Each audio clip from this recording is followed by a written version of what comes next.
అందరికీ నమస్కారం. నేను మీ దేవి. మిస్టర్ హ్యాండ్సమ్ 5వ భాగం. రచయిత భానుగారు. శాలిని పడుకుందని కన్ఫర్మ్ చేసుకొని తన మెడలో దాచిన తాళిని తీసి చూసుకుంటుంది. దాన్ని చూస్తుంటే తనకు తెలియకుండానే తన కళ్ళు వర్షిస్తున్నాయి. వస్తున్న కన్నీళ్ళని కష్టంగా దిగమింగి మళ్ళీ మెడలో కనిపించకుండా దాచేసి నిద్ర రాకపోయినా బలవంతంగా కళ్ళు మూసుకొని ఆలోచనల మధ్య ఎప్పటికో నిద్రపోతుంది. ఇంటికి వచ్చిన జైని చూసి, ఏంటి జై, చాలా హ్యాపీగా కనిపిస్తున్నావేంటి విషయం అని జైకి వడ్డిస్తూ అడుగుతుంది అఖిలాండేశ్వరి. ఏం లేదు అత్త, నార్మల్. నీకే అలా అనిపిస్తుంది, నేను రోజులానే ఉన్నాను అని తింటూ చెప్తాడు జై. ఓ అలాగా, నువ్వు హ్యాపీగా ఉంటే చాలు నాన్న ఈ అత్తకి అని అంటూ ఆవిడ కూడా తింటూ ఆలోచిస్తూ ఉంటుంది. సారీ అత్త, బుట్టబొమ్మ విషయం ఇప్పుడే ఎవరికి చెప్పకూడదు అనుకుంటున్నా, అందుకే నీకు కూడా ఏమీ చెప్పడం లేదు. చెప్తే మళ్ళీ నువ్వు తన దగ్గరికి వెళ్ళి ఎలా రియాక్ట్ అవుతావో అని అనుకుని తినడం అయిపోతే హ్యాండ్ వాష్ చేసుకొని గుడ్ నైట్ అత్త అని అంటూ తన రూమ్లోకి వెళ్ళిపోతూ ఉంటే జై రేపు మార్నింగ్ లండన్ నుంచి స్వీటీ అఖిలాండేశ్వరి కూతురు వస్తోంది, నువ్వు వెళ్ళి పిక్ చేసుకుంటావా? నాకు కుదరదత్త, రేపు అర్జెంట్ మీటింగ్ ఉంది, లేదంటే వెళ్ళేవాడిని. ఓకే ఓకే, ఏం పర్లేదులే, నేను వెళ్ళి పిక్ చేసుకుంటా, నువ్వు వెళ్ళి పడుకో, గుడ్ నైట్ అని తన రూమ్కి వెళ్ళిపోతుంది. అబ్బా, ఈ స్వీటీ కూడా ఇప్పుడే రావాలా? ఇది వస్తే బావా బావా అని అంటూ తోకలా తిరుగుతూ నా ప్రాణం తీస్తుంది. మైథిలి చూసి అపార్థం చేసుకుంటే మా మధ్య ఇంకా దూరం పెరిగిపోతుంది చ అని అనుకుంటూ బెడ్ మీద వాలి మైథిలి ఫోటోని చూస్తూ, నీతో కలిసి ఈ రూమ్లో నిన్ను నా గుండెల మీదకి చేర్చుకునే రోజు ఎప్పుడు వస్తుందో, ఎప్పుడు పడుకుంటానో బంగారం అని ఫోటో చూస్తూ ఎప్పటికో నిద్రపోతాడు జై. ఉదయం ఎప్పటిలాగే జై ఆఫీస్కి వెళ్ళిపోతాడు. జై ఆఫీస్కి వచ్చేసరికి సిద్ధుతో కలిసి ఏదో డిస్కస్ చేస్తుంటుంది మైథిలి. అప్పుడే బాస్ వచ్చాడని ఎవరో అంటే తల తిప్పి చూస్తుంది. బ్లాక్ సూట్ లోపల white shirt, branded watch, gel apply చేసిన హెయిర్ స్టైల్తో పిచ్చ హాట్గా ఉన్న జై చూసేసరికి మైథిలికి చూపు తిప్పుకోవడం కష్టమైపోయింది. రెప్ప వాల్చకుండా తన సతీమణి తననే చూస్తూ ఉండేసరికి జై పెదాలు అందంగా విచ్చుకుంటాయి. ఎవరూ చూడకుండా మైథిలికి కన్ను కొడతాడు జై.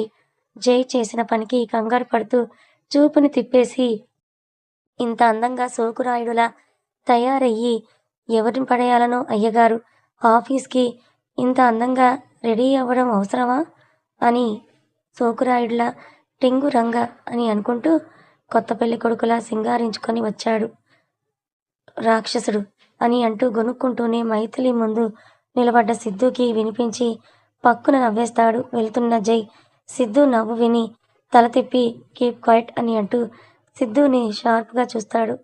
ఫైల్ అడ్డు పెట్టుకొని సారీ సార్ అని జై లోపలికి వెళ్ళిగానే మళ్ళీ నవ్వుతుంటే మైథిలికి కంగారుగా అనిపించి తన క్యాబిన్కి వెళ్ళి గోడకేసి తల బాదుకుంటూ, ఒసై మైథిలి, నీకు బుద్ధి లేదే, వెనుక ముందు చూసుకోకుండా వాగడమేనా? సరే, ఆ జైని తిట్టుకునే ముందు పక్కన ఎవరైనా ఉన్నారేమోనని చూసుకొని తిట్టుకో అని అంటూ తనని తానే తిట్టుకొని వర్క్లో పడిపోతుంది మైథిలి. మైథిలి తల బాదుకుంటూ తనలో తనే మాట్లాడుకోవడం తన క్యాబిన్ నుంచి చూసిన జై, దీనికి ఏమైనా పిచ్చా అలా కొట్టుకుంటోంది, తనలో తనే ఏదో మాట్లాడేసుకుంటోందేంటి అని అనుకుంటుంటే అప్పుడే సిద్ధు నవ్వు వినిపించి వెనుతిరిగి, ఏమైందిరా, పొద్దు పొద్దునే నీకు నీ చెల్లికి పిచ్చి కుక్క ఏదైనా కరిచిందా ఏంటి అని విసుగ్గా జై చూస్తూ ఉంటే సిద్ధు కష్టంగా నవ్వు ఆపుకొని మైథిలి అన్న మాటలు జైకి చెప్తాడు. అవి విన్న జై పెదాలు విచ్చుకుంటాయి. రాక్షసి అని అంటూ ముద్దుగా తిట్టుకొని, అందుకేనా ఇందాక తల బాదుకొని తనని తానే తిట్టుకుంటోందనుకొని నవ్వకవే, నీ చెల్లికి బాగా ఎక్కువైంది. చెప్తా నీ సంగతి, నీ చెల్లి సంగతి. ముందు వెళ్ళి పని చూడు, మీటింగ్కి టైం అయింది. చిత్తం మహాప్రభు, తమరు చెప్పింది చేయడమే మా కర్తవ్యం కదా అనుకుంటూ మీటింగ్ ఏర్పాటు చేయడానికి వెళ్తాడు. ఈడియట్ అని కసిరి 10 నిమిషాల తర్వాత జై కూడా మీటింగ్ హాల్కి వెళ్తాడు. తను లోపల అడుగు పెట్టగానే అందరూ లేచి విష్ చేస్తుంటే మైథిలి కూడా లేచి నిలబడుతుంది. గుడ్ మార్నింగ్ ఆల్, సిట్ అని తన చైర్లో కూర్చొని వచ్చిన క్లయింట్స్కి మైథిలిని చూపించి షీఈస్ న్యూ డిజైనర్ అని పరిచయం చేస్తాడు చిన్న స్మైల్తో. హలో అంది మైథిలి. ఓకే, మీకు తన డిజైన్స్ ఎక్స్ప్లెయిన్ చేస్తుంది, మీకు నచ్చితే ప్రొసీడ్ అవ్వచ్చని మైథిలి వైపే చూస్తాడు ఎక్స్ప్లెయిన్ చెయ్యమన్నట్టుగా.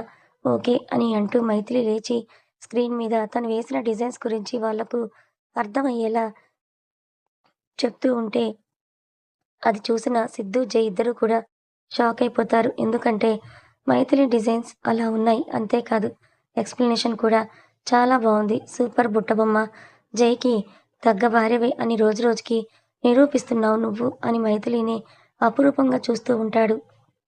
తను చెప్పడం పూర్తి కాగానే అందరూ కూడా గట్టిగా చప్పట్లు కొడుతుంటే ఆ సౌండ్ విని స్పృహలోకొచ్చిన జై కూడా క్లాప్స్ కొట్టి మెచ్చుకుంటాడు. ఓకే మిస్టర్ జయవర్ధన్, మా ప్రాజెక్ట్ మీ కంపెనీకే ఇస్తున్నాం.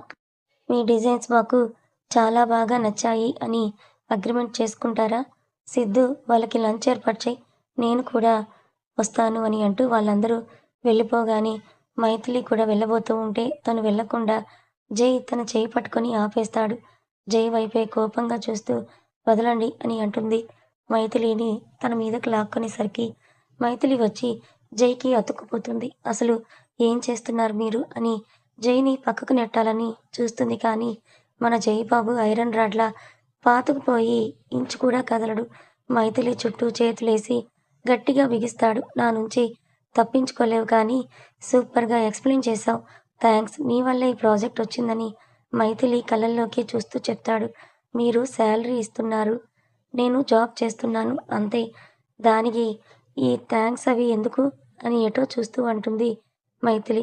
రాక్షసి, నీకు ఇగో మామూలుగా లేదుగా అనుకుని ఏంటి పొద్దున్నేనొస్తుంటే తెగ సైట్ కొడుతున్నావు ఏంటి? అంత నచ్చానా? అని మైథిలి చెవి దగ్గరికి వచ్చి చిన్నగా అడుగుతూ ఉంటే జై వెచ్చటి ఊపిరి ఆమెకి తగులుతూ ఉంటే చిగురాకులా వణుకుతూ నేనేమీ సైట్ కొట్టలేదని వణికే గొంతుతో చెప్తుంది. అబ్బా ఛ! కహానీలు చెప్పకు పాపా. గుచ్చి గుచ్చి చూడడం నేను చూశాను. అయినా దొంగతనంగా సైట్ కొట్టుకోవాల్సిన కర్మ నీకేంటి బుట్టబొమ్మ? నన్ను ఎలా అయినా సరే చూసుకునే హక్కు నీకు ఉంది. ఈ జై మైథిలి సొంతం అని మృదువైన స్వరంతో చెప్తుంటే కొన్ని నిమిషాలు జైని అలా చూస్తూ ఉండిపోయింది. ఇద్దరి కళ్ళు కలుసుకుంటాయి. అలా ఎంతసేపు ఉన్నారో వాళ్ళకే తెలియదు. కొద్దిసేపటికి మైథిలిని తేరుకొని వదలండి. ఎంప్లాయీస్‌తో ఇలా ప్రవర్తించడం తప్పని తెలీదా మీకు? అని అంది మైథిలి జై వైపే ఓరగా చూస్తూ. ఎందుకు తెలీదు? బాగా తెలుసు. అలాగే భార్యతో ఎలా ప్రవర్తించాలో కూడా తెలుసు అంటాడు జై. అవునవును. బాగా తెలుసు. అందుకే కదా అలా మధ్యలో వదిలేసి వెళ్ళిపోయారు అని జైని గట్టిగా పక్కకు తోసి తన ఫైల్ తీసుకొని వెళ్ళిపోతుంది. నేను నిన్ను వదిలి వెళ్ళడం ఏంట్రా? తప్పక వెళ్ళాను. అయినా నిన్ను కూడా నా దగ్గరికి తెచ్చుకోవాలి అని అనుకున్నాను కదా! నీకు ఎలా చెప్తే ఆ విషయం అర్థమవుతుంది అని అనుకొని లంచ్ చేయడానికి వెళ్ళిపోతాడు జై. సిద్ధు, వెళ్ళి నీ చెల్లెమ్మని తీసుకురా. అలాగే బావగారు అని నవ్వుకుంటూ మైథిలి దగ్గరికి వెళ్ళి నువ్వు కూడా మాతో లంచ్ చేయొద్దు గానీ రండి సిస్టర్ అని అంటాడు. పర్లేదు సార్, నేను బాక్స్ తెచ్చుకున్నానని చెప్తుంది. సిస్టర్, అక్కడ క్లయింట్స్ ఉన్నారు. మీ వల్లే ఈ ప్రాజెక్ట్ ఓకే అయ్యింది. ఇప్పుడు మీరు లేకపోతే బాగోదు. అర్థం చేసుకోండి. ఒక్క నిమిషం ఆలోచించి సరే సార్ అని సిద్ధుతో వెళ్తుంది. అక్కడ కూర్చుందామని చూసేసరికి ఎక్కడా కూడా ఖాళీగా ఉండదు. ఒక్క జై సీట్ పక్కన తప్ప. కావాలని చేసుంటాడు ఇతగాడు అనుకొని తప్పక జై పక్కన వెళ్ళి కూర్చుంటుంది. సర్వెంట్ వచ్చి అందరికీ సర్వే చేయగానే మైథిలి భోజనం కలిపి మొదటి ముద్ద కళ్ళకద్దుకొని తినడం చూసి ఎందుకు అలా చేశారు అని వచ్చిన క్లయింట్‌లో ఒక అబ్బాయి ఆమెని అడుగుతాడు. వచ్చిన క్లయింట్స్ అందరూ కూడా ఫ్రాన్స్ నుండి వచ్చిన వాళ్ళే. అందుకే ఆ అబ్బాయి అడిగింది మైథిలికి అర్థం కాక ఇంగ్లీష్‌లో ఏమడిగారని అడుగుతుంది ఆ అబ్బాయిని. ఆ అబ్బాయి కూడా తనకు అర్థమయ్యేలా ఇంగ్లీష్‌లో భోజనం ఎందుకు కళ్ళకి అద్దుకున్నారు అని అడిగితే, ఓహ్! అదా! భోజనం దైవంతో సమానం. అందుకే దాన్ని కళ్ళకద్దుకొని తినడం మా ఇండియన్ కల్చర్ అని ఆ అబ్బాయికి అర్థమయ్యేలా చెప్తుంది. ఆ అబ్బాయి కూడా మైథిలి చెప్పేవి ఇంట్రెస్ట్‌గా వింటూ మైథిలితో నవ్వుతూ మాట్లాడుతూ ఉంటాడు. అది చూసిన జైకి పిచ్చ కోపం వస్తుంది. నాతో మాత్రం కస్సుబుస్సుమంటోంది. వీడితో మాత్రం పళ్ళికిలిస్తూ మాట్లాడుతోంది రాక్షసి అని అంటూ వాళ్ళ వైపే కొరకొర చూస్తూ ఉంటే జై ఫీలింగ్స్ అర్థమైన సిద్ధు నవ్వుతూ ఇక్కడేదో మాడిపోయిన వాసన వస్తుందేంటి అని అంటాడు. సిద్ధుని కాల్చేలా చూసి మూసుకొని తిను, లేదంటే ఆ బిల్డింగ్ మీద నుంచి తోసి పడేస్తా. ముందే పిచ్చ కోపంలో ఉన్నాను అని అంటూ సిద్ధుకి సీరియస్‌గా వార్నింగ్ ఇస్తాడు. రాక్షసి ఉండు నీ పని చెప్తా అని జై చేతిని మెల్లిగా తీసుకెళ్ళి మైథిలి నడుము మీద వేస్తాడు. అంతే మైథిలికి గుండె జల్లుమంటుంది. ఒళ్ళంతా కరెంట్ పాస్ అయినట్టుగా తినడం ఆపేసి కూర్చుంటుంది. జై స్పర్శకి ఒంట్లో వేడి పుట్టి మైథిలి నుదుటి మీద చిరు చెమటలు పడుతుంటే వాటిని తన ఎడమ చేత్తో తుడుచుకొని నీళ్ళ గ్లాస్ తీసుకొని గటగట తాగేస్తుంది. మైథిలిని చూసి నవ్వుకొని రాక్షసి లేకపోతే వాడితో పల్లికిలిస్తూ మాట్లాడతావా? ఇప్పుడు మాట్లాడు అని అనుకుని వాటర్ బావున్నాయి కదా అని అంటాడు. జై వైపే అయోమయంగా చూస్తూ నీళ్ళకి కూడా టేస్ట్ ఉంటుందా? బానే ఉన్నాయి కదా! స్వీట్‌గా మినరల్ వాటర్ అనుకుంటా అని అంటుంది మైథిలి. ఓహ్! అంత స్వీట్‌గా ఉన్నాయా? బుట్టబొమ్మ. కానీ అవి నువ్వన్నట్టు మినరల్ వాటర్ కాదు. జయవర్ధన్ వాటర్. అదేంటి? కొత్తగా మీ పేరు మీద వాటర్ కూడా అమ్ముతున్నారా? అని వెటకారంగా అడుగుతుంది మైథిలి. ఆహా! కాదు బంగారం. అవి నా పెదాలని తాకిన వాటర్. అందుకే అవి అంత స్వీట్‌గా ఉన్నాయి అని కన్ను కొట్టి చెప్తాడు జై. అంటే మీరు తాగిన గ్లాసా? అని చిరాగ్గా చూసి ఛీ! ఎంగిలి అని అంటూ పక్కన పెట్టేసి హ్యాండ్ వాష్ చేసుకోవడానికి వెళ్తుంది రాక్షసి. ఎంగిలి అంట. ఎంగిలి ఆ రోజు నాకు ముద్దు పెట్టినప్పుడు లేదా ఈ ఎంగిలి అని అంటూ ఆ రోజు మైథిలి పెట్టిన ముద్దుని తలుచుకొని నవ్వుకుంటాడు జై. మైథిలి హ్యాండ్ వాష్ చేసుకొని తన క్యాబిన్‌లోకి వెళ్తూ ఉంటే మిస్ మైథిలి మీతో నేను మాట్లాడొచ్చు అంటాడు ఆ అబ్బాయి. వెళ్తున్న మైథిలి ఆగి ఏం మాట్లాడాలి అని అంటుంది అతన్నే చూస్తూ. ఇక్కడ కాదు పర్సనల్‌గా కాఫీకి వెళ్దామా అని అంటాడు. నో నాకు టైం లేదు. నేను కాలేజ్‌కి వెళ్ళాలని టైం చూసుకొని పర్లేదు ఏదైనా ఉంటే ఇక్కడే చెప్పండి అని అనగానే ఆ అబ్బాయి ఒక్క నిమిషం కూడా ఆలోచించకుండా మీరు నాకు చాలా బాగా నచ్చారు. మీకిష్టమైతే మిమ్మల్ని నేను పెళ్లి చేసుకోవాలని అనుకుంటున్నాను అని ఇంగ్లీష్‌లో తను చెప్పాల్సింది టకటక చెప్పేస్తాడు. అక్కడ అందరూ కూడా షాక్ అయిపోతారు. మైథిలితో సహా. Just shut up what are you talking? తను మిస్ కాదు మిసెస్. ముందు వెనుక చూసి మాట్లాడాలి. ఇది ఆఫీస్. మీ ఇల్లు కాదు నచ్చినట్టు మాట్లాడడానికి అని కోపంగా చూస్తూ మైథిలి చెయ్యి పట్టుకొని అక్కడి నుంచి తీసుకుని వెళ్ళిపోతాడు జై. తీసుకెళ్లడం అనే కంటే లాక్కెళ్లడం అనంటే బావుంటుందేమో. జై నడిచే ఆ స్పీడ్‌కి మైథిలి వెనక రన్నింగ్ చేయాల్సి వస్తుంది. అంత ఫాస్ట్‌గా తీసుకెళ్తున్నాడు. మైథిలిని కార్‌లో పడేసి కార్ డ్రైవ్ చేస్తున్నాడు.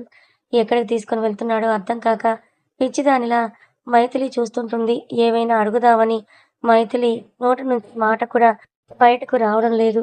జైని చూసి మూడో కన్ను తెరిచిన రుద్రకాలుల్లా కనిపిస్తున్నాడు కోపం వల్ల. కళ్ళు ఎర్రగా మారి చేతి కండరాలు బిగుసుకున్నాయి. అంతే కదండీ! ఏ భర్తకైనా తన ముందరే తన భార్యని వేరే వాళ్ళు పెళ్లి చేసుకుంటాను, నువ్వు నాకు నచ్చావు అని అంటే మరి వాళ్ళకి ఒళ్ళు మండడం సహజమే కదా! అందులోనూ ముందే జైకి కోపం ఎక్కువ. అందుకే అంత కోపంగా అతను కనిపిస్తున్నాడు. అమ్మో! ఇంత కోపంగా ఉన్నారేంటి? చూస్తేనే నా గుండె ఆగేలా ఉంది అని జైని చూసి గుటకలు మింగుతూ ధైర్యం చేసి జై సార్ కాలేజ్, ఎగ్జామ్ అని సగం సగం నత్తినత్తిగా చూస్తూ ఉంటే జై ఒక్క చూపు చూస్తాడు. అంతే మైథిలి పాపకి చలి జ్వరం వచ్చినంత పనయ్యింది. దెబ్బకి వెళ్ళి సీట్‌కి అతుక్కుపోయి బిక్కుబిక్కుమంటూ కళ్ళు మూసుకొని కూర్చుంది. కొద్దిసేపటికి కార్ ఆగడంతో ఒక్క కన్ను తెరిచి చూస్తే ముందు కాలేజ్ ఉంది. కాలేజ్ కనిపించేసరికి రెండో కన్ను కూడా తెరిచి కారు నుంచి దిగబోతూ ఉంటే వెళ్ళకుండా మైథిలి హ్యాండ్ గట్టిగా పట్టుకొని తన దవడని ఒత్తుతూ కాలేజ్ వెళ్తావా? వచ్చావా? అని అన్నట్టే ఉండాలి. అక్కడ ఎవరైనా అబ్బాయితో మాట్లాడితే పల్లికలిస్తూ మాట్లాడినట్టు నాకు తెలియాలి. ఏం చేస్తానో కూడా నాకే తెలియదు. ఎవరూ చూడకుండా ఇంట్లో పడేస్తా అని ఇలా డ్రెస్ వేయకుండా బుర్కా వేసేస్తాను చెప్తున్నా అని అంటూ సీరియస్‌గా వార్నింగ్ ఇస్తూ ఉంటే కళ్ళప్పగించి చూస్తుంది. నీకే అర్థమవుతోందా? అని తల అడ్డంగా, నిలువుగా, రౌండ్‌గా తిప్పుతుంది. అలా చేస్తూ ఉంటే జైకి నవ్వొస్తున్నా కూడా బయటికి కనిపించకుండా చేపమూతిలా ముందుకు వచ్చిన తన పెదాల మీద లైట్‌గా ముద్దు పెట్టి దూరం జరిగి మైథిలిని చూస్తాడు. తన పెద్ద కళ్ళని ఇంకా పెద్దగా చేసి మరీ చూస్తూ ఉంటే ఏంటే అలా చూస్తున్నావ్? ఇంకో ముద్దు కావాలా? అని అంటూ ముందుకి వస్తూ ఉంటే లేదు లేదు అని అంటూ టక్కున కార్ దిగి కాలేజ్ లోపలికి పరిగెడుతుంది. కథ కొనసాగుతుంది. మరి జై అలాగే మైత్రిల మధ్య మరో అడ్డుగోడలాగా ఈ స్వీటీ వచ్చింది. ఈ స్వీటీ వల్లనే అఖిలాండేశ్వరి ఇలా వీళ్ళిద్దరిని విడదీస్తోందా? మరి స్వీటీ రాకతో వీళ్ళిద్దరి జీవితం ఏ మలుపు తిరగబోతోంది? తెలుసుకోవాలనుకుంటే ఛానల్‌ని ఫాలో అవ్వండి.